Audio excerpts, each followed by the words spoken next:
C'est drôle parce que là, en le reprenant, en répétant, je trouve qu'il résonne encore plus avec ce qui se passe en ce moment, dans cette année, en ces 2 dernières années, pendant ces 3 années. Je pense que le spectacle lui-même se rapproche plus de beaucoup de choses qu'on vit, aussi, je pense, d'une sorte de prise de conscience aussi des gens en général, de comment se passent les choses. Oui, quelle est la place de l'humain dans cette société, tu vois. Je pense que c'est ça. Et je crois que ce qui touche beaucoup aussi, c'est que c'est un personnage qui, pour survivre, pour sortir de la cage dans laquelle il est, devient autre chose que ce qu'il est. Il fait un effort énorme sur lui-même pour cesser d'être ce qu'il est, pour être ce que les autres peuvent accepter. Et ça, c'est une chose à laquelle nous sommes tous confrontés à un moment donné dans notre vie. C'est la recherche de l'acceptation des autres, de l'amour des autres, de notre place dans un monde qui a ses codes, ses règles, ses préjugés, etc., auxquels on se conforme en renonçant à ce qu'on est. Tu vois. Et ça, c'est un sujet, je pense, qui est de toujours, qui nous touche tous. Et donc, comme là, on voit vraiment un personnage qui fait ce processus, qui nous raconte comment, pour s'en sortir, pour réussir, pour être accepté dans une société qui le méprise au départ, qui veut l'enfermer, comment il devient autre chose que ce qu'il est. Et la souffrance que ça engendre chez lui. Et aussi comment il devient un être terrible, justement à cause de ça. Beaucoup de gens m'ont souvent dit « Oh, c'est incroyable, tu as dû étudier les gorilles à fond, tu as vu des vidéos, tu étais au zoo. » Et en fait, non, je ne bouge absolument pas comme un vrai gorille, en fait. Mais j'établis au début du spectacle un code. Et donc les gens disent « Ah bon, bah, la règle du jeu, c'est ça. » Et donc, je l'accepte. Après, ce qui compte, c'est que contient cette forme. Et cette forme contient quelque chose qui s'adresse à nous tous, en fait. Qui s'adresse à moi, déjà, en tant qu'acteur, en tant que personne même. À ce que j'ai dû faire, moi, dans ma vie, comme adaptation, pour être aimé, pour être regardé, pour trouver ma place. Et comme ça part aussi d'une chose qui m'est personnelle, il y a un endroit où je mets ma livre de chair, dans le spectacle. Là, je parle vraiment aussi de moi.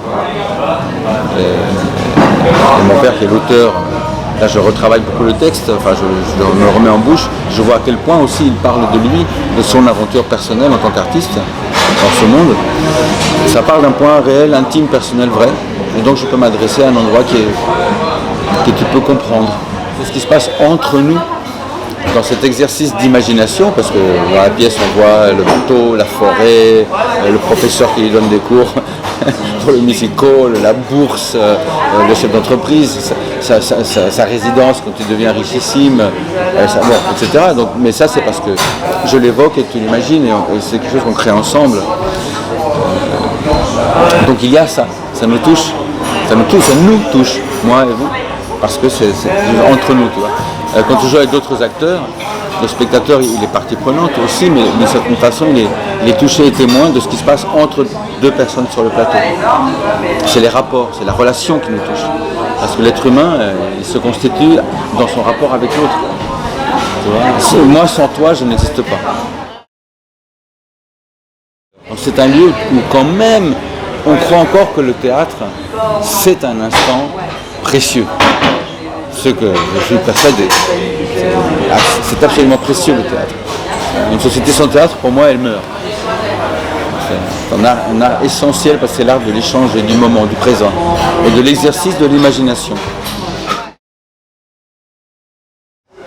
Un moment, dans une mise en scène que dans l'ensemble j'ai trouvé très bien, qui m'a fait découvrir une pièce d'Ibsen, Les Canards Sauvages, qu'a mis en scène Stéphane Braunschweig. Il y a un moment dans le spectacle où toute la scénographie, enfin tout le plateau bascule, se lève sur l'arrière, et donc, mais on ne s'en rend pas compte tout de suite, et en tant que spectateur, c'est un moment où il y a un secret de famille qui est révélé, et tu es pris de vertige par la pièce, par la qualité des acteurs, la mise en scène, tout ça, mais tu es littéralement pris de vertige, et au bout d'un moment tu comprends qu'en fait c'est le plateau qui est, tu es en train de revoir, au lieu de le voir ici, tu commences à tout voir d'en haut.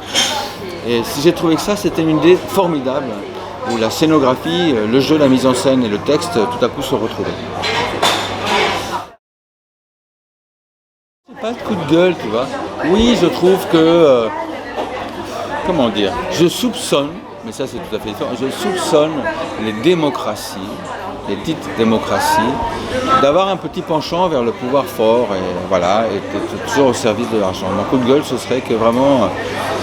Merde, alors tu vois, la société est vraiment trop tournée vers l'argent. Je ne suis pas le seul à dire ça, et peut-être qu'on est à l'orée d'un moment de changement. Un coup de blues, dans ce moment où tu te vois prendre de l'âge, tu vois. Mais en même temps, je me sens très bien. Mais je constate, les cheveux blanchissent, tu vois, maintenant que je dois faire mon training d'acteur, que je fais toujours, avant de jouer, avant de répéter, j'ai mon entraînement, ça me demande plus, tu vois. Mais bon, mais en même temps, je suis dans un très bon moment de ma vie, je suis dans un moment de changement. Je crois qu'en fait, le coup de blues viendrait, en réalité, du fait qu'on veut rester ce qu'on est à un certain moment. Mais ça, c'est la mort. Ça veut dire qu'on est mort. Mon dernier coup de foudre, c'était pour mon chat. Il y a 2 ans, j'étais contacté par Nathalie Marchak qui préparait son premier film. Elle m'avait vu dans un documentaire qui s'appelle Jodorowsky's Dune, et puis elle m'avait vu dans La danse de la réalité aussi. Et elle a flashé sur moi comme acteur, et donc elle me propose un rôle magnifique, avec un scénario superbe. Moi j'étais, mais waouh, formidable. Passe un peu de temps, il est en train de monter sa production. Au bout d'un an, je me dis j'arrive pas à monter la prod, j'ai changé de producteur, et là le nouveau producteur me dit que voilà, t'es connu en Amérique latine, t'es connu au théâtre un peu, mais voilà, pour le cinéma, t'es pas assez bankable. Et voilà, il faut qu'on prenne un acteur plus connu parce que pour avoir l'argent des chaînes de télé, enfin tout ça, toute la chose du cinéma. Et je lui ai dit, écoute, je comprends très bien, c'est vrai. Voilà, prends un acteur plus connu, l'important c'est que tu puisses faire ton film, il est très beau. Le scénario est génial, voilà. Que ce soit un succès, fais-le bien. Et comme ça, quand tu auras eu ton succès, tu auras été une réalisatrice confirmée, pour ton prochain film, tu pourras m'imposer. Passe 1 an et demi, et j'ai décidé de repeindre une partie de mon appart, j'avais besoin d'être rafraîchi.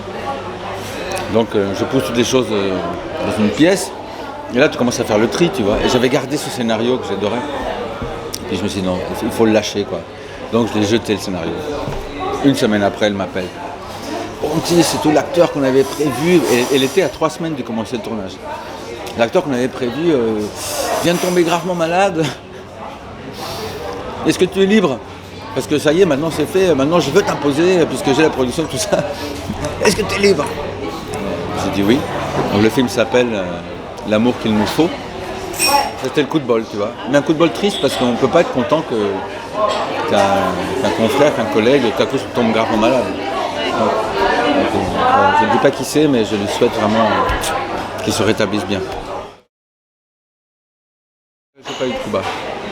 Je ne ressens pas, au moins je ne suis pas conscient. Je ne sais pas si on m'en a fait des coups bas, mais si on m'en a fait, je ne les vois pas.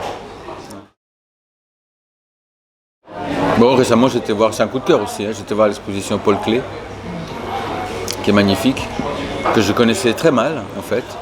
Et cette expo au Centre Georges Pompidou montre complètement, et jusqu'au 1er août, elle montre tout son parcours à travers quelques œuvres. Et ce que j'ai trouvé vraiment assez fantastique, c'est que c'est quelqu'un qui était toujours en contact avec l'art là où il en était, avec les dogmes qui à chaque fois apparaissent, et qui à chaque fois dialoguait avec les dogmes, et qui entrait dans le dogme et le changeait, et à chaque fois le détournait, et toujours avec une forme d'humour. Tu vois, et j'ai trouvé ça assez formidable. C'est la première fois, je crois, que je voyais un immense peintre où il y avait de l'humour dans ses toiles. Vraiment très bateau de dire ça, mais toute fin est une forme de commencement. Et j'ai vécu ça. C'est-à-dire que j'ai vécu une forme de fin, une relation qui, dans la forme qu'elle avait, s'est terminée d'une certaine façon, mais qui en même temps a fait que d'autres choses se sont ouvertes. Je suis né au Mexique. Voilà. Donc j'ai un passeport mexicain. Et mon père est né au Chili, mais on est d'origine d'Europe de l'Est. Donc on a un peu de quelque chose de latino-américain. Donc je monte très vite, je me fâche. Mais je me défâche très vite aussi. Et en fait, c'est parce que des fois j'ai une forme un peu trop exigeant, un peu impatient. J'ai écrit un livre sous pseudonyme qui n'a absolument rien à voir avec l'art, dont le thème c'est l'argent, le marketing, la vente, l'entreprise et l'économie politique. Et donc je cherche un éditeur pour ce livre. J'ai utilisé mon processus d'acteur, c'est-à-dire que j'ai imaginé un personnage, un type ultra-capitaliste, ultra-libéral, vraiment le pire du pire, dont le seul intérêt dans la vie c'est l'argent. Et donc j'incarne ce personnage à travers 301 conseils et maximes sur ces thèmes. Et c'est une forme en fait de dénoncer entre guillemets, mais je ne voulais pas dénoncer en pointant du doigt, mais plutôt par le sarcasme. Je rencontre assez facilement les gens, disons. Mais pour une seule fois, pas pour établir, voilà, je suis un peu présent sur les réseaux sociaux un petit peu, tout ça. Donc quelqu'un m'a dit, oh j'aimerais bien te rencontrer. Je dis, bon écoute, viens, on va boire un café au Foudre. Voilà, c'est le lit qui nous accueille. Coup de théâtre, je me présente à l'élection présidentielle et je suis élu. Catastrophe. Piano panier, piano panier, piano panier, piano panier, piano panier. Voilà. T'as compté? Ça fait 10. Merci.